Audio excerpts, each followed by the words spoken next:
Vous savez qu'il y a un sujet que je suis un peu par déformation professionnelle au quotidien, naturellement, c'est l'évolution de cette maladie, la Covid, et de toutes les conséquences qu'elle engendre. Le problème de confinement, de déconfinement, le problème de couvre-feu, et puis bien sûr l'ensemble des difficultés que connaissent nos entreprises, les petites, moyennes, les restaurants, les bars, les lieux de culture.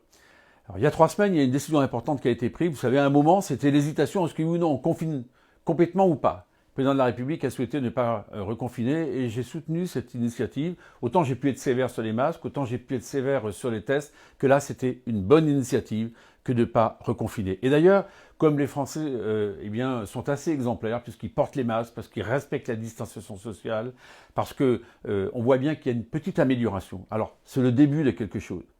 Mais il y a quelques nuages qui sont en train de partir.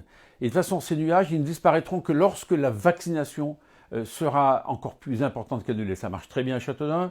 Sur l'est de la circonscription, concernant Voves, Auneau, Janville, c'est plutôt un centre à Pithiviers. Là, je regrette qu'on n'ait pas encore pu en mettre un en place.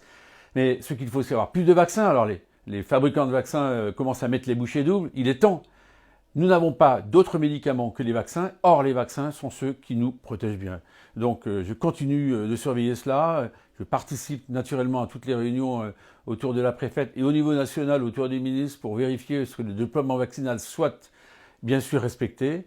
Et croyez bien qu'encore cette semaine, pas plus tard que demain à l'Assemblée, j'interpellerai le ministre sur ces questions liées à la vaccination parce que c'est l'enjeu majeur si on veut s'en sortir.